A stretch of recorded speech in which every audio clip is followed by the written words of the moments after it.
ಎಲ್ಲ ವೀಕ್ಷಕ ಬಂಧುಗಳಿಗೆ ನಮಸ್ಕಾರ. ಭಾಗ್ಯಸ್ಥಾನ, ಈ ಭಾಗ್ಯಸ್ಥಾನದ ಹೆಸರಿನಲ್ಲೇ ಇದೆ ಭಾಗ್ಯ ಅಂದ್ರೇನು, ಅದೃಷ್ಟ. ಈ ಅದೃಷ್ಟ ಸ್ಥಾನ ಅಂತಕ್ಕಂಥದ್ದು ಬಗ್ಗೆ ಎಷ್ಟೋ ಜನಕ್ಕೆ ಗೊತ್ತಿಲ್ಲ. ಯಾಕಂದರೆ ದ್ವಾದಶ ರಾಶಿಗಳಲ್ಲಿ ಭಗವಂತ ಎಲ್ಲವನ್ನ ವಿಂಗಡಣೆ ಮಾಡಿ ಕೊಟ್ಟುಬಿಟ್ಟಿದ್ದಾನೆ. ಆ ವಿಂಗಡಣೆ ಮಾಡತಕ್ಕಂತಹ ಭಾಗಗಳಲ್ಲಿ ಅದೃಷ್ಟಕಾರಕ ಶುಭಕಾರಕ ಗ್ರಹಗಳು ನಮ್ಮ ಜನ್ಮತಃ ಮೂಡಿದರೆ ನೀವು ಯಾವುದಕ್ಕೂ ತಲೆ ಕೆಡಿಸ್ಕೊಳ್ಳೋ ಅವಶ್ಯಕತೆ ಇಲ್ಲ. ಆದರೆ ಕರ್ಮಫಲಗಳ ಪ್ರಭಾವೇ ಅತಿ ಹೆಚ್ಚಾಗಿದ್ದಾಗ ಪಾಪಗ್ರಹಗಳ ಸಮ್ಮಿಲನದಲ್ಲಿ ನಮ್ಮ ಜನನವಾಗ್ತದೆ. ಆ ಜನನವಾಗ್ತಕ್ಕಂಥ ಪಾಪಗ್ರಹಗಳು ಯಾವ್ಯಾವ ಭಾಗದಲ್ಲಿ ಕೂತ್ಕೊಳ್ಬೇಕು ಆ ಭಾಗದಲ್ಲಿ ಕೂತ್ಕೊಳ್ತದೆ ಜನನ ಕಾಲದಲ್ಲಿ. ಇದನ್ನು ತಿಳಿಬೇಕು ಅಂತಂದಾಗ ಜಾತಕವನ್ನು ನೋಡಲೇಬೇಕಾಗ್ತದೆ. ಜಾತಕದ ಬಗ್ಗೆ ಯಾರಿಗೂ ಅರಿವಿಲ್ಲ, ಜಾತಕದ ಬಗ್ಗೆ ಯಾರಿಗೂ ಸೀರಿಯಸ್ನೆಸ್ ಇಲ್ಲ, ಜಾತಕದ ಬಗ್ಗೆ ಮಹತ್ವ ಗೊತ್ತಿಲ್ಲ, ಅದರ ಪ್ರಾಮುಖ್ಯತೆ ಗೊತ್ತಿಲ್ಲ. ಅದರಿಂದ ಎಷ್ಟೋ ಜನ ಹಲವಾರು ಸಮಸ್ಯೆಗಳನ್ನು ಅನುಭವಿಸ್ತಾ ಇರ್ತಾರೆ. ಇವತ್ತು ಸಮಸ್ಯೆನ ಅನುಭವಿಸಿ ಅಂತೇಳಿ ಯಾವ ದೇವರನ್ನು ಯಾವ ಭಗವಂತ ನಮಗೆ ಕೊಡೋದಿಲ್ಲ. ನಮ್ಮ ಪಾಪ ಕರ್ಮಗಳೇ, ನಮ್ಮ ಪುಣ್ಯ ಕರ್ಮಗಳೇ ನಮ್ಮನ್ನು ನಡ್ಸ್ಕೊಂಡು ಹೋಗ್ತಾ ಇರ್ತವೆ. ಇವತ್ತು ಭಾಳ ಜನ ಕಷ್ಟಗಳು ಬಂದಾಗ ಭಗವಂತನ ಮೊರೆ ಹೋಗ್ತಾರೆ. ಆ ಕಷ್ಟ ಪರಿಹಾರ ಮಾಡು, ಈ ಕಷ್ಟ ಪರಿಹಾರ ಮಾಡು, ನನಗೆ ಅದು ಬೇಕು, ನನಗೆ ಇದು ಬೇಕು, ನನಗೆ ಇನ್ನೇನೋ ಬೇಕು, ಇನ್ನೇನೋ ಬೇಕಾಗಿತ್ತು, ಇದನ್ನು ಕೊಡು ನೀನು ಅಂತೇಳಿ ಹಲವಾರು ವ್ರತಾಚರಣೆಗಳನ್ನು, ಹಲವಾರು ಪ್ರಾರ್ಥನೆಗಳನ್ನು, ಹಲವಾರು ಪೂಜಾ ಪುರಸ್ಕಾರ ಹೋಮಾದಿಗಳನ್ನು ಮಾಡ್ತಾರೆ. ಅದು ಯಾವುದಕ್ಕೂ ಭಗವಂತ ಜಗ್ಗಲ್ಲ. ಕಾರಣ ಏನು ಗೊತ್ತಾ?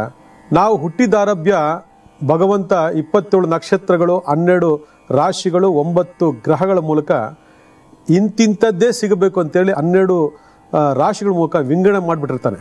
ಅದನ್ನು ಅವನು ಕೂಡ ತಿದ್ದೋದಕ್ಕೆ ಸಾಧ್ಯನೇ ಇಲ್ಲ. ಇದನ್ನು ಕರೆಕ್ಟಾಗಿ ಅರ್ಥ ಮಾಡ್ಕೊಳ್ಳಿ ಎಲ್ಲರೂ. ಮೊದಲೇ ಎಲ್ಲವನ್ನು ಬರೆದ್ಬಿಟ್ಟಿರ್ತಾನೆ. ಎಲ್ಲವೂ ಮೊದಲೇ ನಿಗದಿ ಆಗಿರ್ತದೆ. ಅದನ್ನು ಮೀರಿ ನಮ್ಮ ಹತ್ರ ಇಲ್ಲದೇ ಇರೋದನ್ನ ನಾವು ಕೇಳಬೇಕು ಅಂದಾಗ ಯಾಕೆ ಕೊಡ್ತಾನೆ ಭಗವಂತ? ಅದಕ್ಕೆ ಅವನು ತಟಸ್ಥವಾಗ್ಬಿಡ್ತಾನೆ. ಯಾವುದಾದ್ರೂ ಪೂಜೆ ಮಾಡ್ಕೋ, ಏನಾದರೂ ಗಂಟೆನಾದ ಮಾಡ್ಕೋ, ಏನಾದರೂ ಡ್ಯಾನ್ಸ್ ಮಾಡು ಅಂತೇಳಿ ಅವನೇನು ಮಾಡ್ತಾನೆ, ತಟಸ್ಥವಾಗ್ಬಿಡ್ತಾನೆ. ಆ ಬೇಡ್ಕೊಂಡು ಸಿಗದೇ ಇದ್ದಾಗ ಏನಾಗ್ತದೆ? ದೇವರೇ ಇಲ್ಲ ಅಂತ ನೀವು ಹೇಳ್ತೀರಾ, ಜ್ಯೋತಿಷನೇ ಇಲ್ಲ ಅಂತ ಹೇಳ್ತೀರಾ, ವಾಸ್ತುನೇ ಇಲ್ಲ ಅಂತ ಹೇಳ್ತೀರಾ. ಅಲ್ಲಿಗೆ ಪಂಚಭೂತಗಳು ಸುಳ್ಳ, ಸೂರ್ಯ ಚಂದ್ರನ ಸುಳ್ಳ ಅಂತಕ್ಕದನ್ನು ಒಂದ್ಸರಿ ಆಲೋಚನೆ ಮಾಡಿದಾಗ ನೀವು ಹೇಳ್ತಾ ಇರೋದು ಕರೆಕ್ಟು. ಮೊದಲೇ ನಿಗದಿ ಆಗಿರ್ತದೆ, ಮತ್ತೆ ನಾವು ಎಕ್ಸ್ಟ್ರಾ ಯಾಕೆ ಕೇಳಿದ್ರೆ ಯಾಕೆ ಕೊಡ್ತಾನೆ ಅವನು? ಅಲ್ವೇನಮ್ಮ? ಮೊದಲೇ ನಿಗದಿ ಆಗಿರ್ತದೆ. ಇಷ್ಟೇ ನಿದ್ದೆ, ಇಷ್ಟೇ ಆರೋಗ್ಯ, ಇಷ್ಟೇ ದುಡ್ಡು, ಇಷ್ಟೇ ಎಜುಕೇಷನ್ನು, ಇಂಥದ್ದೇ ಹೆಂಡತಿ, ಇಂಥದ್ದೇ ಗಂಡ, ಇಂಥದ್ದೇ ಜೀವನ, ಇಂಥದ್ದೇ ಅಧಿಕಾರ, ಇಂಥದ್ದೇ ಸ್ಥಾನ, ಎಲ್ಲವೂ ಮೊದಲೇ ನಿಗದಿ ಆಗಿರ್ತದೆ. ಅದನ್ನು ಮೀರಿ ನಾವೇನು ಕೇಳಬೇಕು ಅಂದರೆ ಖಂಡಿತ ಸಾಧ್ಯ ಇಲ್ಲ. ನಾವೆಲ್ಲ ದೇವ್ರ ಹತ್ರ ಏನು ಕೇಳಬೇಕು ಗೊತ್ತಿದೆಯಾ? ಪ್ರತಿಯೊಬ್ಬ ದೇವ್ರ ಹತ್ರ ಕೇಳಬೇಕಾದ್ರೂ ಮುಖ್ಯವಾದ ಅಂಶ ಏನಪ್ಪ ಅಂತಂದರೆ, ಯಾವುದೇ ರೋಗ ರುಜಿನ ಬಾಧೆಗಳು, ಕಷ್ಟಗಳು, ನಷ್ಟಗಳು, ದುಃಖಗಳಿಲ್ದಾಗೆ ನನಗೆ ಕುಂತಲ್ಲಿ ಮಲಗಿದಲ್ಲಿ ನನಗೆ ಮೋಕ್ಷವನ್ನು ಕೊಡು ಭಗವಂತ ಅಂತೇಳಿ ಪ್ರತಿಯೊಂದು ಭಗವಂತನಲ್ಲಿ ಕೇಳ್ಕೋಬೇಕಂತೆ. ಇದು ನಿಜವಾದ ಸತ್ಯ. ಯಾರಾದರೂ ಕೇಳ್ತೀರಾ ಇದನ್ನು? ಇಲ್ಲ. ಎಲ್ರಿಗೂ ಆಸೆ, ಎಲ್ರಿಗೂ ದುರಾಸೆ, ಎಲ್ರಿಗೂ ಅನುಗ್ರಹ ಆಗಬೇಕು. ಯಾಕೆ ಸಾಧ್ಯ? ಅದು ಮೊದಲೇ ನಿಗದಿ ಆಗಿರ್ತದೆ. ಇದನ್ನೇ ನಾವು 159 ಅಂತ ನಾವು ಕರಿತೀವಿ. ಭಾಳ ಮುಖ್ಯವಾಗಿ ದ್ವಾದಶ ರಾಶಿಗಳಲ್ಲಿ 159 ಅಂತ ನಾವು ಕರಿತೀವಿ. ಆ 159ನಲ್ಲಿ 15 ಆಗಲೇ ಮುಗಿಸಿದ್ದೀವಿ. ಸಂಕ್ಷಿಪ್ತವಾಗಿ ಹೇಳಿದ್ದೀವಿ. ದೊಡ್ಡ ಬ್ರಹ್ಮಾಂಡ ಇದು. ಅದು ಹೇಳ್ತಾ ಹೋದರೆ ಸಾವಿರಾರು ಪುಟಗಳಾಗ್ತವೆ. ಆದರೆ ಒಂದು ಸ್ವಲ್ಪ ನಿಮಗೆ ಚುರುಕು ಮುಟ್ಟಿಸ್ಬೇಕು. ಓ ಹೌದಾ ಹೌದಾ, ಇದಿದೆಯಾ ಇದು ಪ್ರಾಮುಖ್ಯವಾಗಿದೆಯಾ ಅಂತೇಳಿ ನಿಮಗೆ ಚುರುಕು ಮುಟ್ಟಿಸ್ಬೇಕು. ಅದಕ್ಕೋಸ್ಕರ ಸಂಕ್ಷಿಪ್ತವಾಗಿ ನಿಮ್ಗೆ ಹೇಳ್ಕೊಡ್ತಾ ಇದ್ದೀವಿ. ಇನ್ನು ಭಾಗ್ಯಸ್ಥಾನಕ್ಕೆ ಬರೋಣ. 3ನೇ ಸ್ಥಾನ. ಇಡೀ ದ್ವಾದಶ ರಾಶಿಗಳಲ್ಲಿ 3 ಭಾಗಗಳು ಭಾಳ ಪ್ರಮುಖವಾಗಿರ್ತಕ್ಕಂಥ ಭಾಗಗಳು. ಅದರೊಳಗೆ ಭಾಗ್ಯಸ್ಥಾನ ಅಂತಕ್ಕಂಥದ್ದು ಇಡೀ ಮನುಷ್ಯನಿಗೆ ಅದೃಷ್ಟ ಕೊಡ್ತಕ್ಕಂಥ ಭಾಗ್ಯ. ಈ ಭಾಗ್ಯಸ್ಥಾನಕ್ಕೆ ಇನ್ನೊಂದು ಹೆಸರಿದೆ. ಅದೇನು ಅಂದರೆ ಪಿತೃಸ್ಥಾನ ಅಂತೇಳಿ. ಪಿತೃ ಅಂದರೆ ಯಾರು? ತಂದೆ. ತಂದೆಯ ಸ್ಥಾನಕ್ಕೆ ಇನ್ನೊಂದು ಹೆಸರೇ ಭಾಗ್ಯಸ್ಥಾನ. ಅಲ್ಲಿಗೆ ಭಾಗ್ಯಸ್ಥಾನಕ್ಕೂ ಪಿತೃಸ್ಥಾನಕ್ಕೂ ಏನು ಸಂಬಂಧ ಅಂದರೆ ಪಿತೃನಿಂದ ಭಾಗ್ಯ ಅಂತ. Very simple. ಪಿತೃನಿಂದ ಭಾಗ್ಯ ಅಂತ. ಇವತ್ತು ಎಷ್ಟೋ ಜನ ಹೇಳ್ತಾರೆ ನಮ್ಮಪ್ಪ ಸರಿ ಇಲ್ಲ, ಪಾಪಿ ಮುಂಡೆ ಮಗ ಅಂತಾರೆ. ಇವತ್ತು ಎಷ್ಟೋ ಜನ ಹೇಳ್ತಾರೆ ನಮ್ಮಪ್ಪ ಕಳ್ಳ, ನಮ್ಮಪ್ಪ ಮೋಸಗಾರ ಅಂತಾರೆ. ಇವತ್ತು ಎಷ್ಟೋ ಜನ ಹೇಳ್ತಾರೆ ನಮ್ಮಪ್ಪ ಪುಣ್ಯವಂತರು, ದೇವರೊಂದು ಭಾಗ ಅವರೊಂದು ಭಾಗ, ಅವ್ರು ದಿನನಿತ್ಯ ನಾನು ಕೈ ಮುಗಿತೀನಿ, ಪ್ರಾರ್ಥನೆ ಮಾಡ್ತೀನಿ, ಅಂಥ ಪುಣ್ಯಾತ್ಮ ನಮ್ಮಪ್ಪ ಅಂತ ಹೇಳ್ತಾರೆ. ಯಾಕೆ ಈ ರೀತಿ ಎಲ್ಲ? ಯಾಕೆ ಈ ಥರ? ತಂದೆ ಅಂದರೆ ಒಂದೇ ಥರ ಇರಬೇಕಲ್ಲ, ಯಾಕೆ ಬದಲಾವಣೆ ಆಗ್ತಾರೆ ಅಂತಂದರೆ ನೋಡಿ, ಭಗವಂತನ ಸೃಷ್ಟಿಯಲ್ಲಿ ಯಾವ್ಯಾವ ಭಾಗಗಳಲ್ಲಿ ಯಾವ ರೀತಿ ನೀವು ಪ್ರತಿನಿಧಿಸ್ತೀರಾ, ಯಾವ ರೀತಿ ನಡ್ಕೊಳ್ತೀರಾ, ನಿಮ್ಮ ನಡವಳಿಕೆ ಹೇಗಿದೆ, ಅದು ಪಾಪವೋ ಪುಣ್ಯವೋ ಆಧಾರದ ಮೇಲೆ ಆ ಭಾಗ್ಯಸ್ಥಾನ ಪಿತೃಸ್ಥಾನವಾಗಿ ಮಾರ್ಪಡ್ತದೆ. ಆ ಪಿತೃಸ್ಥಾನ ಪಾಪಗ್ರಹ ಸ್ಥಾನವೂ ಕೂಡ ಮಾರ್ಪಡ್ತದೆ. ಯಾಕಂದರೆ ಇದನ್ನು ಕೂಡ ನಾವು ಹೇಳ್ತೀವಿ ಪೂರ್ವ ಪುಣ್ಯಸ್ಥಾನ ಅಂತ ಕೂಡ ನಾವು ಕರಿತೀವಿ ಇದನ್ನು. ಅಂದರೆ ಮೊದಲನೇದು 5ನೇ ಮನೆ, 2ನೇ ತಗೊಂಡಾಗ ಇದನ್ನು ಕೂಡ ನಾವು ಪೂರ್ವ ಪುಣ್ಯಸ್ಥಾನ ಅಂತ ಕರಿತೀವಿ. ಯಾಕಂದರೆ ನಮ್ಮಪ್ಪ, ಅವರಪ್ಪ ಅವರು ಪಾಪ ಮಾಡಿದರೋ ಪುಣ್ಯ ಮಾಡಿದರೋ ಅಷ್ಟೂ ವಿಚಾರಗಳು ಕೂಡ ಇಲ್ಲಿ ಗೊತ್ತಾಗ್ತದೆ. ಎಲ್ಲಿ ಒಬ್ಬ ವ್ಯಕ್ತಿಯ ಜಾತಕದಲ್ಲಿರ್ತಕ್ಕಂತಹ ಈ ಪಿತೃಸ್ಥಾನ ಅಲ್ಲಿ ನಮಗೆ ಗೊತ್ತಾಗ್ತದೆ. ಆ ಗೊತ್ತಾದ ಸಂದರ್ಭದಲ್ಲಿ ಅಲ್ಲಿ ಶುಭಕಾರಕ ಗ್ರಹಗಳಿದ್ರೆ, ಅರ್ಥ ಮಾಡ್ಕೊಳ್ಳಿ, ಶುಭಕಾರಕ ಗ್ರಹಗಳಿದ್ರೆ ನಿಮ್ಮ ತಂದೆ ಪುಣ್ಯವಂತರು ಅಂತ ಹೇಳ್ತೀವಿ. ಆ ಪುಣ್ಯ ಯಾರಿಗೆ ಸೇರುತ್ತೆ ಅಂತಂದರೆ ಭಾಗ್ಯಸ್ಥಾನದಲ್ಲಿ ಯಾರಿಗೆ ಪುಣ್ಯ ಗ್ರಹ ಇರ್ತದೆ ಆ ಜಾತಕನಿಗೆ ಅದು ಸಲ್ಲಿಕೆ ಆಗ್ತದೆ. ಅಂದರೆ ಇವತ್ತು ಭಾಳ ಜನ ಹೇಳ್ತಾರೆ ಇಡೀ ಬಿಡಿ ಅಪ್ಪ ಅಮ್ಮ ಮಾಡಿದ್ದು ಪುಣ್ಯ ಪಾಪ ಕರ್ಮಗಳು ಮಕ್ಕಳಿಗೆ ಹೋಗ್ತದೆ ಅಂತೇಳಿ. ಇದು ಎಷ್ಟು ಮಟ್ಟ ಸತ್ಯ ಅಂದರೆ ನೀವು ಭಾಗ್ಯಸ್ಥಾನ ನೋಡಿದಾಗ ಗೊತ್ತಾಗ್ತದೆ ನಿಮ್ಮಪ್ಪ ಯಾರು ಅಂತ. ನಿಮ್ಮಪ್ಪ ಪುಣ್ಯ ಮಾಡಿದನ ಅಥವಾ ಪಾಪ ಮಾಡಿದನ ಅಥವಾ ಪರಮ ಪಾಪಿಸ್ತನ ಅಥವಾ ಪರಮ ಪುಣ್ಯವಂತನ, ಧರ್ಮಾತ್ಮನ, ದೈವಾಂಶ ಸಂಭೂತನ ಅಂತಕ್ಕಂಥದ್ದು ಭಾಳ ಸ್ಪಷ್ಟವಾಗಿ ಗೊತ್ತಾಗ್ತದೆ. ಯಾಕಂದರೆ ನಮ್ಮಪ್ಪ ಏನು ಗಳಿಸಿರ್ತಾರೋ ಅದು ನಾವು ಅದನ್ನು ತಗೊಳ್ಳೋಕೆ ಪ್ರಯತ್ನ ಪಡ್ತೀವಿ. ಅದು ಆಸ್ತಿ, ಅಂತಸ್ತು, ಮತ್ತೊಂದು ಮಗದೊಂದು ಸ್ಥಾನ ಎಲ್ಲವನ್ನೂ ಆಗ್ಬೋದು, ನಾವು ಕಬಳಿಸ್ಕೊಂಡು ನೋಡ್ತೀವಿ, ನಮ್ಮ ಹಕ್ಕು ಅಂತ ಚಲಾಯಿಸೋ ಪ್ರಯತ್ನ ಪಡ್ತೀವಿ. ಆದರೆ ನಮ್ಮಪ್ಪ ಪಾಪ ಮಾಡಿದರೆ ಆ ಪಾಪವನ್ನು ಮುಟ್ಟೋದಕ್ಕೆ ಯಾರೂ ಸಾಧ್ಯ ಇಲ್ಲ, ಯಾರಿಗೂ ಬೇಡ ಅಂತ ಹೇಳ್ತಾರೆ. ಇವತ್ತು ಅಪ್ಪ ಸಾಲ ಮಾಡಿದರೆ ನನಗೆ ಗೊತ್ತಿಲ್ಲ, ಅವರು ಮಾಡ್ಕೊಂಡಿದ್ರು ಹೋದ್ರವರು, ನೀವು ಅವ್ರು ಕೇಳ್ಕೊಳ್ಳಿ ಅಂತಾರೆ. ಈ ಥರ ಹಲವಾರು ವಿಚಾರ ತಪ್ಪಿಸೋಳಕ್ಕೆ ನಾವು ಪ್ರಯತ್ನ ಪಡ್ತೀವಿ. ಅದೇ ಅವ್ರ ಆಸ್ತಿ ಅಂತಸ್ತು ಮಾಡಿದರೆ ಏನು ದಿನನಿತ್ಯ ಹೋರಾಟ, ಹಕ್ಕು ನಾನು ಹುಟ್ಟುಬಿಟ್ಟಿದ್ದೀನಿ, ನಾನು ವಂಶೋದ್ಧಾರಕ, ನನಗೆ ಬೇಕೇ ಬೇಕು ಅಂತ ಹೋರಾಟ ಮಾಡ್ತೀವಿ. ಎಷ್ಟೊಂದು ಬದಲಾವಣೆಗಳು ನಮ್ಮ ಜೀವನದಲ್ಲಿ ಕೆಲಸ ಮಾಡ್ತಿದೆ ಅಂದರೆ ಆ ಭಾಗ್ಯಸ್ಥಾನಕ್ಕೂ ಇದಕ್ಕೂ ಬಹಳ ಅಪರಿಮಿತವಾಗಿರ್ತ ಸಂಬಂಧ ಇರ್ತದೆ.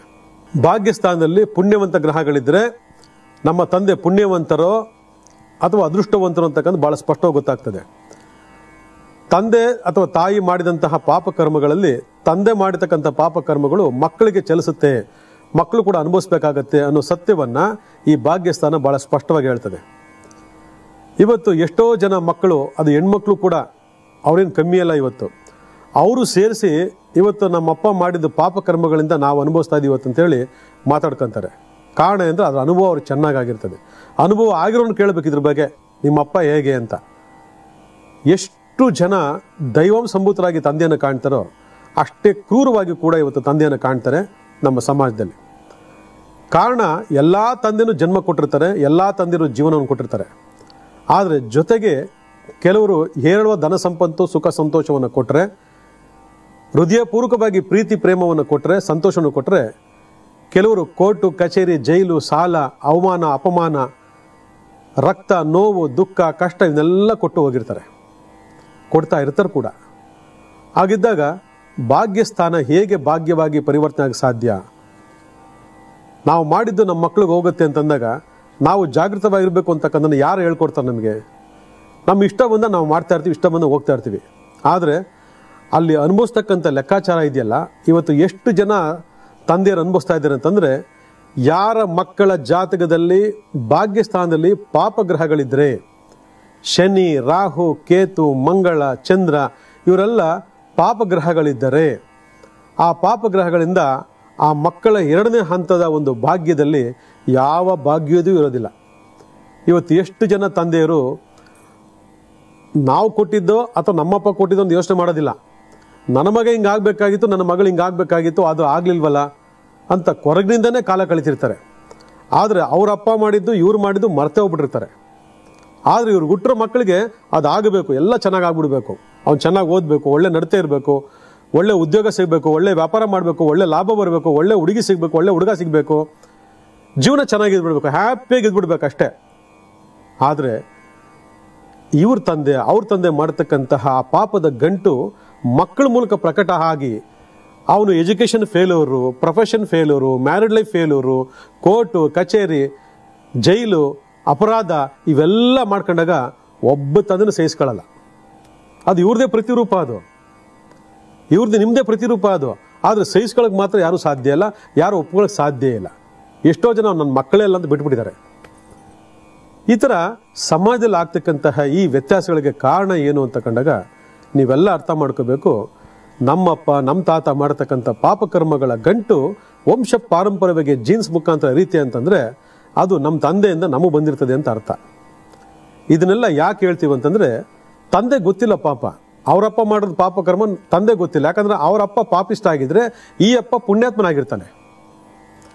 ಆದರೆ ಈ ಅಪ್ಪ ಪುಣ್ಯಾತ್ಮನಾಗಿದ್ದೆ ಅಂತೇಳಿ ಆ ಪಾಪಾತ್ಮ ಕರಗೋಗ್ಬಿಡೋದಿಲ್ಲ, ಅದು ಕ್ಯಾರಿ ಓವರ್ ಆಗ್ತಾನೇ ಇರ್ತದೆ, ಅದು ವಂಶ ಪಾರಂಪರೆ ಕ್ಯಾರಿ ಓವರ್ ಆಗ್ತಿರ್ತದೆ. ಅದಕ್ಕೆ ಭಾಗ್ಯಸ್ಥಾನ ಅಂತಕ್ಕಂಥದ್ದು ಪ್ರತಿಯೊಬ್ಬ ತಂದೆ ತಾಯಿಂದರು ಕೂಡ ನೋಡ್ಕೋಬೇಕಾಗಿರುತ್ತ ಮೊದಲ ಕರ್ತವ್ಯ. ಯಾಕಂದ್ರೆ ನಿಮ್ಮ ಭಾಗ್ಯಸ್ಥಾನ ಚೆನ್ನಾಗಿದ್ರೆ ನಿಮ್ಮ ಮಕ್ಕಳ ಭಾಗ್ಯಸ್ಥಾನ ಸರಿ ಹೋಗ್ತದೆ. ನಿಮ್ಮದು ಕೆಟ್ಟಿದ್ರೆ ನಿಮ್ಮ ಮಕ್ಕಳ ಭಾಗ್ಯಸ್ಥಾನ ಕೆಡ್ತದೆ.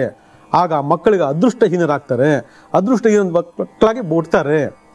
ಅವಾಗ ಅವನ ಅದೃಷ್ಟ ಇಲ್ಲ ದುರದೃಷ್ಟವಂತ ನೀವು ಕೊರಗೋದು ಯಾವ ನ್ಯಾಯ? ಇವೆಲ್ಲ ಅರ್ಥ ಮಾಡ್ಕೊಳ್ಳಿ. ಯಾಕಂದ್ರೆ ಯಾವುದೇ ಆದಂತಹ ಜನ್ಮ ನಮ್ದಲ್ಲ, ಅದು ಆ ಜನ್ಮದ ಹಿಂದೆ ಕರ್ಮಫಲಗಳ ಪ್ರಭಾವ ಅಡಗಿದೆ ಅನ್ನೋದಕ್ಕೆ ನೋಡಿ, ಇದಕ್ಕೋಸ್ಕರ ಹೇಳ್ತಕ್ಕಂಥದ್ದು. ಇವತ್ತು ಒಂದೇ ಒಂದು ಲೆಕ್ಕಾಚಾರಗಳು ತಗೊಂಡಾಗ ಆ ಭಾಗ್ಯಸ್ಥಾನ ನಮಗೆ ಯಾವುದೇ ಒಂದು ಭಾಗದಲ್ಲಾಗಿರ್ಬೋದು, ಮೇಷ ಲಗ್ನ ಆಗಿರ್ಬೋದು, ವೃಷಭ ಲಗ್ನ ಆಗಿರ್ಬೋದು, ಯಾವುದೇ ಭಾಗದಲ್ಲಾಗಿರ್ಬೋದು, ಅದು ಲಗ್ನ ಭಾವಕ್ಕೆ ಸಂಬಂಧಪಟ್ಟಿರ್ತಕ್ಕಂಥದ್ದು. ಪೂರ್ವ ಪುಣ್ಯ ಸ್ಥಾನ ಯಾವ್ದು ಬೇಕಾದ್ರೂ ಆಗಿರ್ಬೋದು, ಮೇಷ ವೃಷಭ ಮಿಥುನ ಯಾವುದೇ ಆಗಿರ್ಬೋದು. ಹಾಗೆಯೇ ಭಾಗ್ಯಸ್ಥಾನವು ಕೂಡ ಮೇಷ ವೃಷಭ ಮಿಥುನ ಕಟಕ ಸಿಂಹ ಕನ್ಯಾ ಈ ರೀತಿ ಯಾವುದೇ ಆಗಬಹುದು. ಆ ಭಾಗಗಳಲ್ಲಿ ಅದಕ್ಕೆ ಸಂಬಂಧಪಟ್ಟಂಥ ಗ್ರಹಗಳಿದ್ದರೆ ಆ ವ್ಯಕ್ತಿ ಭಾಗ್ಯೋದಯ ಕೊಡ್ತಕ್ಕಂತಹ ವ್ಯಕ್ತಿಯ ತಂದೆ ಆಗಿರ್ತಾನೆ. ಅಥವಾ ಆ ಜಾತಕದಲ್ಲಿ ಆ ರಾಶಿಗಳಲ್ಲಿ ಆ ಒಂದು ಲಗ್ನ ಭಾವಗಳಲ್ಲಿ ಭಾಗ್ಯಸ್ಥಾನಕ್ಕೆ ಸಂಬಂಧಪಟ್ಟಂಥ ವ್ಯಕ್ತಿ ಅಥವಾ ಆ ಗ್ರಹ ನೆಗೆಟಿವ್ ಆದಂತಹ ಪರಿವರ್ತನೆ ಅಶುಭಕಾರಕ ಗ್ರಹಗಳಾಗಿದ್ದರೆ, ಶನಿ ರಾಹು ಕೇತು ಮಂಗಳ ಚಂದ್ರ ಇವೆಲ್ಲ ಆಗಿದ್ರೆ ಅಲ್ಲಿ ಯಾವುದೇ ರೀತಿ ಭಾಗ್ಯ ಇರೋದಿಲ್ಲ. ಇದು ಬರೀ ಒಂದೊಂದು ಎಕ್ಸಾಂಪಲ್ ಮಾತ್ರ ನಿಮಗೆ ಕೊಡ್ತಾ ಇರತಕ್ಕಂಥದ್ದು. ಯಾಕಂದರೆ ಒಂದು ಗ್ರಹ ಜೊತೆಗೆ ಕೆಲವು ಶುಭಕಾರಕ ಗ್ರಹಗಳಿರ್ಬೋದು, ಕೆಲವು ಅಶುಭಕಾರಕ ಗ್ರಹಗಳಿರ್ಬೋದು. ನಾನು ಆಗ ಹೇಳ್ದಂಗೆ ಹಿಂದೆ ಹೇಳ್ದಂಗೆ ರವಿ ಭಾಗ್ಯಸ್ಥಾನ ಇರ್ಬೋದು, ಪಿತೃಕಾರಕ ಸ್ವಕ್ಷೇತ್ರ ಇರ್ಬೋದು. ಅವನ ಜೊತೆಗೆ ರಾಹು ಇದ್ಬಿಟ್ರೆ ಏನು ಮಾಡ್ತೀರಾ? ರವಿ ರಾಹು ಕಾಂಬಿನೇಷನ್ ಬಂತು, ರವಿ ಜೊತೆಗೆ ಕೇತು ಬಂದ ಅನ್ಕೊಳ್ಳಿ, ರವಿ ಕೇತು ಕಾಂಬಿನೇಷನ್ ಬಂತು. ಗುರು ಬಂದ ಅನ್ಕೊಳ್ಳಿ, ರವಿ ಗುರು ಸಂಬಂಧ ಬಂತು. ಅವನ ಜೊತೆಗೆ ಶನಿ ಬಂದ ಅನ್ಕೊಳ್ಳಿ, ರವಿ ಗುರು ಶನಿ ಸಂಬಂಧ ಬಂತು. ಈ ಥರ ಹಲವಾರು ಲೆಕ್ಕಾಚಾರಗಳು ನೋಡಿದಂಥ ಸಂದರ್ಭದಲ್ಲಿ ನಾವು ಇನ್ನೂ ಸ್ವಲ್ಪ ಡೀಪಾಗಿ ಹೋಯ್ತು ಅಂದಾಗ ಯಾವ ನಕ್ಷತ್ರದಲ್ಲಿ ಯಾವ ಗ್ರಹಗಳು ಕೂತಿದ್ದಾವೆ, ಎಷ್ಟು ಡಿಗ್ರಿಗೆ ಕೂತಿದೆ, ಆ ಡಿಗ್ರಿಲಿ ಹೇಳ್ತಕ್ಕಂತಹ ಈ ಬಾಧೆಗಳ ಹೆಸರುಗಳೇನೋದು ನಮಗೆ ಬಹಳ ಸ್ಪಷ್ಟವಾಗಿ ಗೊತ್ತಾಗ್ತದೆ. ಇದರಿಂದ ನಾವು ಜನ್ಮತಃ ಲಗ್ನ ಭಾವ ತುಂಬ ಚೆನ್ನಾಗಿದೆ, ಪೂರ್ವ ಪುಣ್ಯಸ್ಥಾನ ಚೆನ್ನಾಗಿದೆ, ನಮ್ಮದು ಹುಟ್ಟಿದಾರಧ್ಯ ಬಹಳ ಸ್ಟ್ರಾಂಗ್ ಆಗಿದ್ದೀವಿ, ಒಳ್ಳೆ ಎಜುಕೇಷನ್ ಆಯಿತು, ಒಳ್ಳೆ ಅದೃಷ್ಟ ಬಂತು, ನಮಗೆಲ್ಲ ರೀತಿ ಕೆಲಸ ಕಾರ್ಯಗಳು ಸಿಕ್ತು. ಇನ್ನು ಮುಂದೆ ನಮ್ಗೆ ಅಭಿವೃದ್ಧಿ ಆಗ್ತಕ್ಕಂಥ ಒಂದು ಸಂದರ್ಭದಲ್ಲಿ ಭಾಗ್ಯಸ್ಥಾನ ಇರತಕ್ಕಂತಹ ಪಾಪಗ್ರಹಗಳ ದೃಷ್ಟಿ ಬಿತ್ತು ಅನ್ಕೊಳ್ಳಿ, ಇದೆಲ್ಲ ಹೊಟ್ಟೋಗ್ತದೆ. ಅದಕ್ಕೆ ಚೆನ್ನಾಗಿ ಕಷ್ಟಪಟ್ಟು ಓದ್ದೆ, ಒಳ್ಳೆ ರ್ಯಾಂಕ್ ತಗೊಂಡೆ, ಒಳ್ಳೆ ಕೆಲಸ ಗಿಡ್ಸ್ಕೊಂಡೆ, ಅದ್ಭುತವಾದ ಕೆಲಸ. ಆದರೆ ಏನು ಮಾಡಿ ಒಂದು ಸೈಟ್ ತಗೊಳಕ್ಕಾಗ್ತಿಲ್ಲ, ಒಂದು ಮನೆ ತಗೊಳಕ್ಕಾಗ್ತಿಲ್ಲ, ಒಂದು ಒಳ್ಳೆ ಸಂತಾನ ಪಡೆಯೋಕ್ಕಾಗ್ತಿಲ್ಲ, ಹೆಂಡತಿ ಜೊತೆ ಚೆನ್ನಾಗಿರೋಕ್ಕಾಗ್ತಿಲ್ಲ, ಗಂಡು ಜೊತೆ ಚೆನ್ನಾಗಿರೋಕ್ಕಾಗ್ತಿಲ್ಲ, ಅಭಿವೃದ್ಧಿನೇ ಇಲ್ಲ ಕೆಲಸ ಕಾರ್ಯದಲ್ಲಿ, ಏನೋ ನಡೀತಾ ಇದೆ, ಊಟ ಬಟ್ಟೆಗೆ ಏನು ಕಮ್ಮಿ ಇಲ್ಲ. ಈ ರೀತಿ ಮಾತುಗಳನ್ನು ನಾವು ಸಮಾಜದಲ್ಲಿ ಕೇಳ್ತೀವಿ. ಕಾರಣ ಏನಂದರೆ ಭಾಗ್ಯಸ್ಥಾನ ಲಾಕ್ ಆಗ್ಬಿಟ್ಟಿರ್ತದೆ. ಯಾಕೆ? ಅಪ್ಪ ಮಾಡಿದ್ದು ಕರ್ಮಫಲಗಳು, ಅಪ್ಪ ಮಾಡಿದ್ನ ಮಗ ತೀರಿಸಲೇಬೇಕು. ಯಾಕೆ ಇವತ್ತು ಎಲ್ಲ ಯುವ ಜನಾಂಗಕ್ಕೆ ಹೇಳ್ತಾ ಇದ್ದೀವಿ ಅಂತಂದರೆ, ಜಾತಕದ ಬಗ್ಗೆ ನಿಮಗೊಂದು ಚೂರು ಅರಿವೇ ಇಲ್ಲ. ಆದರೆ ಎಲ್ಲವನ್ನೂ ಮಾಡಿಕೊಂಡು ಒಂದು ಘಟ್ಟವನ್ನು ತಲುಪಿದ್ದೀರಿ. ಆದರೆ ಆ ಘಟ್ಟವನ್ನು ತಲುಪಿದ ಮೇಲೆ ಇನ್ನಷ್ಟು ಅಭಿವೃದ್ಧಿ ಆಗಬೇಕು, ಜೀವನದ ಸುಖ ಶಾಂತಿ ನೆಮ್ಮದಿ ಸಿಗಬೇಕು ಅಂತಂದಾಗ ಪಾಪಗ್ರಹಗಳು ಭಾಗ್ಯಸ್ಥಾನ ಇತ್ತಂದ್ರೆ ನೀವೇನು ತಿಪ್ಪರ್ಲಾಗ ಹಾಕೋರು ಬರ್ಲಿಕ್ಕೆ ಆಗಲ್ಲ. ನೋಡಿ, ಇದು ವಿಧಿ ನಿಯಮ. ಇದನ್ನ ಇಟ್ಕೊಂಡ್ಬಿಟ್ಟು ನೀವು ದೇವ್ರ ಹತ್ರ ಹೋಗ್ಬಿಟ್ಟು ನನಗೆ ಅದು ಕೊಡು ಇದು ಕೊಡು, ಅಷ್ಟು ಕೊಡ್ತೀನಿ ಲಂಚ, ಇಷ್ಟು ಕೊಡ್ತೀನಿ ಲಂಚ, ಆ ವ್ರತ ಮಾಡ್ತೀನಿ ಈ ವ್ರತ ಮಾಡ್ತೀನಿ ದೇವ್ರು ಕಣ್ಣು ತೆರೀತಾನ? ಯೋಚನೆ ಮಾಡಿ ನೀವೇನೆ. ಸಾಧ್ಯವೇ ಇಲ್ಲ, ಖಂಡಿತ ಸಾಧ್ಯ ಇಲ್ಲ. ನಿಮ್ಮ ಜೀವನ ನಿಮ್ಮ ಕೈಯಲ್ಲಿ ಅಂತ ಮೊದಲೇ ಭಗವಂತ ಹೇಳ್ಬಿಟ್ಟಿದ್ದಾನೆ. ನಮ್ಮ ಕೈಲಿ ಏನು, ನಮ್ಮ ಕೈಲಿಂದ ಏನು, ಈ ರೂಟ್ನಲ್ಲಿ ಹೋಗ್ಬೇಕು ಅಂತೇಳಿ. ಯಾವ ರೂಟಲ್ಲಿ? ಜ್ಯೋತಿಷ್ಯ ಶಾಸ್ತ್ರ ರೀತಿಯಲ್ಲಿ ಈ ರೂಟಲ್ಲಿ ಹೋಗ್ಬೇಕು. ಯಾರೋ 4 ಜನ ಇದ್ರ ಬಗ್ಗೆ ಅವಹೇಳನಕಾರಿಯಾಗಿ ಮಾತಾಡಿದ್ದಾರೆ ಅಂತಂದರೆ ಜ್ಯೋತಿಷ ಸುಳ್ಳು ಅಂತ ಅರ್ಥ ಅಲ್ಲ. ಜ್ಯೋತಿಷದಲ್ಲಿ ಸತ್ವ ಇಲ್ಲ ಅಂತಲ್ಲ, ಜ್ಯೋತಿಷದಲ್ಲಿ ಮಹತ್ವ ಇಲ್ಲ ಅಂತಲ್ಲ. ನಮ್ಮ ಜೀವನದಲ್ಲಿ ಆಡಳಿತ ಮಾಡ್ತಕ್ಕಂತಹ ಈ ಪಾಪಗ್ರಹಗಳು ಪುಣ್ಯಗ್ರಹಗಳ ಅವಲೋಕವನ್ನು ನಮ್ಮ ಜಾತಕ ರೀತಿ ನಾವು ವಿಮರ್ಶೆ ಮಾಡಿ ನೋಡಿಕೊಂಡಾಗ ಎಂಥ ಅದ್ಭುತವಾಗಿರ್ತಕ್ಕಂಥ ಸತ್ಯ ಗೋಚರ ಆಗುತ್ತೆ ಅಂದರೆ ನೀವು ಅರ್ಥ ಮಾಡ್ಕೋಬೇಕು ಭಾಗ್ಯಸ್ಥಾನಕ್ಕೆ ಎಷ್ಟು ಪ್ರಾಮುಖ್ಯತೆ ಇದೆ, ಈ 5ನೇ ಮನೆಗೆ ಎಷ್ಟು ಪ್ರಾಮುಖ್ಯತೆ ಇದೆ, 1ನೇ ಮನೆಗೆ ಎಷ್ಟು ಪ್ರಾಮುಖ್ಯತೆ ಇದೆ ಅಂತ. ಭಾಗ್ಯಸ್ಥಾನದಲ್ಲಿ ಶುಭಕಾರಕ ಗ್ರಹಗಳಿದ್ದರೆ ನೀವು ಅದ್ಭುತವಾಗಿರ್ತಕ್ಕಂಥ ದೈವಭಕ್ತಿ ಉಳ್ಳವರಾಗಿರ್ತೀರಿ, ಒಳ್ಳೆಯ ದೂರದ ಪ್ರಯಾಣದಿಂದ ಲಾಭವನ್ನು ಗಳಿಸ್ತೀರಿ, ತಂದೆಯಿಂದ ಸಂಬಂಧಪಟ್ಟಂಥ ಎಲ್ಲ ಆಸ್ತಿ ಅಂತಸ್ತುಗಳು ಕೂಡ ಸುಲಭವಾಗಿ ನಿಮಗೆ ದಕ್ಕುತ್ತೆ. ಅದಾದಮೇಲೆ ವಿಶೇಷವಾಗಿ ಧರ್ಮ ಕರ್ಮ ಆಚರಣೆಗಳು ಕೂಡ ಅನ್ನದಾನ, ಪೂಜೆ, ವ್ರತ ಆಚರಣೆಗಳು ಇವೆಲ್ಲ ಸುಭಿಕ್ಷವಾಗಿ ನಡೀತಾ ಹೋಗ್ತದೆ. ಅದಾದ ಮೇಲೆ ವಿಶೇಷವಾಗಿ ಒಳ್ಳೆಯ ಜ್ಞಾನವಂತರಾಗ್ತೀರಿ. ಯಾವುದೇ ವಿಜ್ಞಾನ, ಯಾವುದೇ ಜ್ಞಾನವಾಗಿದ್ದು ಪ್ರಗತಿದಾಯಕವಾಗಿದ್ದಾಗ ಮಾತ್ರ ಅದಕ್ಕೆ ಅಲ್ಲಿ ಅದ್ಭುತವಾಗಿರ್ತಕ್ಕಂಥ ಬೆಲೆ ಸಿಗ್ತಕ್ಕಂಥದ್ದು. ಆದರೆ ಅಲ್ಲೆಲ್ಲೋ ಒಂದು ಕಡೆ ವ್ಯತ್ಯಾಸ ಆಯಿತು ಅಂದಾಗ, ಅಲ್ಲೆಲ್ಲೋ ಒಂದು ಕಡೆ ಚ್ಯುತಿ ಬರ್ತಕ್ಕಂಥದ್ದು, ಇಲ್ಲೇನೂ ಇಲ್ಲ, ಎಲ್ಲ ಜಾಳು ಜಾಳು ಅಂತಕ್ಕಂಥ ಲೆಕ್ಕಾಚಾರ ಬಂದಾಗ ಅದು ಏನೂ ಪ್ರಯೋಜನದಾಗ ನಿಷ್ಪ್ರಯೋಜಕ ಆಗಿಬಿಡ್ತೈತೆ. ಆದರೆ ಈ ಭಾಗ ಶುಭಕಾರಕ ಗ್ರಹಗಳಿದ್ದರೆ ಜ್ಞಾನ, ವಿಜ್ಞಾನ, ರಸಾಯನ ಎಲ್ಲ ವಿಚಾರಗಳಲ್ಲೂ ಕೂಡ, ನಿಧಿ ನಿಕ್ಷೇಪ ಇದ್ರಲ್ಲೂ ಕೂಡ ಎಲ್ಲವೂ ಕೂಡ ನಿಮಗೆ ಅದ್ಭುತವಾಗಿರ್ತಕ್ಕಂಥ ಅಪರಿಮಿತವಾಗಿರ್ತಕ್ಕಂಥ ಲಾಭಗಳು ನಿಮ್ದಾಗ್ತದೆ. ಅಲ್ಲಿಗೆ ನಾವು ಒಂದು ಲೆಕ್ಕಾಚಾರ ಮಾಡ್ಕೋಬೇಕು ಅಂದಾಗ ಇಲ್ಲಿ ಬಹಳ ಮುಖ್ಯವಾಗಿ ಕೆಲಸ ಮಾಡ್ತಕ್ಕಂಥದ್ದು ಶುಭಕಾರಕ ಗ್ರಹ, ಅಶುಭಕಾರಕ ಗ್ರಹ. ನೀವು ಹಗಲಲ್ಲಿ ಏನಾದರೂ ಹುಟ್ಟಿದರೆ ಪಿತೃ ಕಾರಕ ಯಾರನ್ನಾಗಿರ್ತಾನೆ ರವಿ ಆಗಿರ್ತಾನೆ. ನೀವು ರಾತ್ರಿಲಿ ಏನಾದ್ರು ಹುಟ್ಟಿದ್ರೆ ನಿಮಗೆ ಪಿತೃಕಾರಕ ಶನಿ ಆಗಿರ್ತಾನೆ. ನೋಡಿ ಎಷ್ಟೊಂದು ಲೆಕ್ಕಾಚಾರಗಳು ಇದ್ದಾವೆ ಅಂತಂದರೆ ನಾವು ಎಲ್ಲ ಒಂದೇ ಅನ್ಕೊಂಡ್ಬಿಟ್ಟಿರ್ತೀವಿ. ಅದು ಒಂದೇ ಅಲ್ಲ. ಎಲ್ಲರಿದ್ದಂಗೂ ನಮಗೂ ಹಾಗೆ ಆಗುತ್ತೆ ಅನ್ಕೊಂಡಿರ್ತೀವಿ. ಅದು ಹಂಗಲ್ಲ. ಅದು ಯಾಕಂದ್ರೆ ಅಕ್ಕಪಕ್ಕ ಮನೆಗಳಲ್ಲೇ, ಬಂಧು ಬಾಂಧವರಲ್ಲೇ, ಅದೇನು ಬೇಡ, ಒಡ ಹುಟ್ಟಿದ ಅಣ್ಣ ತಮ್ಮಂದಿರಲ್ಲೇ ಎಷ್ಟು ವ್ಯತ್ಯಾಸ ಇರ್ತದೆ. ತಮ್ಮ ಭಿಕ್ಷಾಟನೆ ಮಾಡ್ತಿರ್ತಾನೆ, ಅಣ್ಣ ದೊಡ್ಡ ಭಿಕ್ಷಾಟ ಆಗಿರ್ತಾನೆ. ಅಕ್ಕ ದೊಡ್ಡ ಮಟ್ಟದಲ್ಲಿ ಸ್ಥಾನವನ್ನು ಗಳಿಸಿರ್ತಾಳೆ, ತಂಗಿ ಸಾಧಾರಣ ಗುಮಸ್ತೆಯಾಗಿ ಕೆಲಸ ಮಾಡ್ತಿರ್ತಾಳೆ. ಅಂದರೆ ಒಂದು ತಂದೆ ತಾಯಿಗೆ ಹುಟ್ಟಿರ್ತಕ್ಕಂಥ ಮಕ್ಕಳುಗಳಲ್ಲೇ ಈ ರೀತಿ ಭೇದ ಭಾವ ಇತ್ತು ಅಂದಾಗ ಇನ್ನು ಬೇರೆಯವ್ರಿಗೆ ಯಾಕೆ ನಾವು ಹೋಲಿಕೆ ಮಾಡಿ ನೋಡ್ಕೋಬೇಕು? ಅಲ್ಲಿಗೆ ಧರ್ಮ ಕರ್ಮಗಳು ಯಾಕೆ ಕೆಲಸ ಮಾಡ್ತದೆ? ಎಲ್ರಿಗೂ ಒಂದೇ ಕೆಲಸ ಮಾಡ್ಬೋದಾಗಿತ್ತಲ್ವಾ? ಎಲ್ರಿಗೂ ಒಂದೇ ತಂದೆಗೆ ಹುಟ್ಟೋದು. ಆದರೆ ಎಲ್ರಿಗೂ ಒಂದೇ ಥರ ಕೆಲಸ ಮಾಡಬೇಕಲ್ಲ. ಯಾಕೆ ಹುಟ್ಟಲ್ಲ? ಯಾಕೆ ಆಗೋದಿಲ್ಲ? ಯಾಕಂದ್ರೆ ಅವ್ರ ಗ್ರಹಗತಿಗಳು ಬೇರೆ, ಇವ್ರ ಗ್ರಹಗತಿಗಳು ಬೇರೆ. ಇವ್ರು ಕೇಳ್ಕೊಂಬಂದಿರೋದು ಬೇರೆ, ಅವ್ರು ಕೇಳ್ಕೊಂಬಂದಿರೋದು ಬೇರೆ. ಅದಕ್ಕೆ ಭಾಗ್ಯಸ್ಥಾನ ಅಂತಕ್ಕಂಥದ್ದು ಬಹಳ ಪ್ರಮುಖವಾಗಿರ್ತಕ್ಕಂತಹ ಒಂದು ಭಾಗ.